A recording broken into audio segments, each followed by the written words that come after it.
రుద్రంగి మండలంలో రైతుల వ్యవసాయానికి నాణ్యమైన విద్యుత్ అందకపోవడంతో వరి నారు ఎండిపోతుందని రైతులు ఆవేదన వ్యక్తం చేస్తున్నారు. ఓవైపు వర్షాలు లేక పంటలు వెనుకబడ్డాయని, ఉన్న నీటిలో పంటలు వేద్దాం అనుకుంటే విద్యుత్ కోతలు ఎక్కువయ్యాయని అన్నారు. ఇష్టానుసారంగా కరెంటు కట్ చేయటం, నీరు అందక వరి నారు ఎండిపోతుందని అన్నారు. కరెంటు ఎందుకు కట్ చేస్తున్నారని సబ్ స్టేషన్ ఆపరేటర్ ను ఫోన్ ద్వారా రైతు అడగ్గా పైనుండి మెసేజ్ వస్తేనే కరెంటు వేస్తామని, లేదంటే కరెంటు వేయమని చెప్పడంతో రైతులు ఆగ్రహం వ్యక్తం చేస్తున్నారు. రైతులంటే ఎందుకు ఇంత చిన్న చూపు అంటూ ఫోన్లోనే రైతు ఆగ్రహం వ్యక్తం చేశారు. 24 గంటలు అందించాల్సిన కరెంటు కనీసం 6 గంటలు కూడా సరిగ్గా రావటం లేదని, వరి నారుతో పాటు దుక్కులు కూడా నీరు లేక ఎండిపోతున్నాయని అధికారులు స్పందించి నాణ్యమైన విద్యుత్ అందించాలని కోరారు. రైతుల సమస్యలపై రుద్రంగి విద్యుత్ శాఖ ఏఈ శ్రీనివాస్ కు వివరణ కోరగా, రైతులకు నాణ్యమైన విద్యుత్ అందించడానికే సబ్ స్టేషన్ లో పనులు నడుస్తున్నాయని, నూతన ట్రాన్స్ఫార్మర్ ఏర్పాటు చేస్తున్నామని తెలిపారు.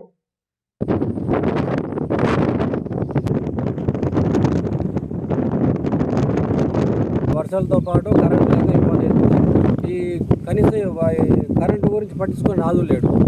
ఈ కరెంటు ఉన్నా కానీ కొంచెం దుఃఖమదమన్నా పట్టిద్దామంటే కరెంట్ లేదు. దీంతో పాటు వర్షాలు లేవు. ఇది మనకు తోడైనవి రైతులకి ఇబ్బంది అవుతుంది. నిర్లక్ష్యం వల్ల ఇది ఇలా జరుగుతుంది. దీన్ని పట్టించుకోవాలని కోరుతున్నాం. ఈసారి తీవ్రమైనటువంటి వర్షాలు లేక రైతన్నలను ఎదుర్కొన్నటువంటి ఇబ్బందులు మీరు ఇక్కడ ప్రత్యక్షంగా కళ్ళారా చూస్తున్నారు. ఎందుకంటే ఈ కరెంటు కూడా అంటే రాత్రి అసలు 3 ఫేజ్ కరెంట్ చక్కగా ఇయ్యక, డేలో కూడా ఇప్పుడు కరెంట్ లేక దున్నినటువంటి 2-3 మళ్ళు కూడా పూర్తి స్థాయిలో ఎండిపోయే పరిస్థితిలోకి వచ్చింది. అంటే రైతులకి ఇవాళ పట్టించుకునే నాదుడు లేకుండా కరువు అయిపోయాడు.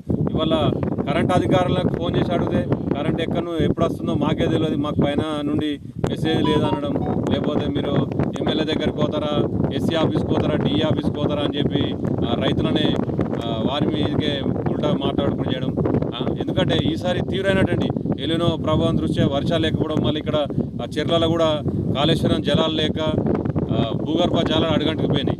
ఇవాళ ఉన్న కనీసం కొద్దిగా ఉన్నటువంటి నారుమడి పారించుకొని కొద్దిగా వేసుకుందామని చెప్పి రైతులు కొంతవరకు దున్నేటువంటి మళ్ళు కూడా ఇవాళ కరెంట్ లేక పూర్తి స్థాయిలో ఎండిపోవడం జరిగింది.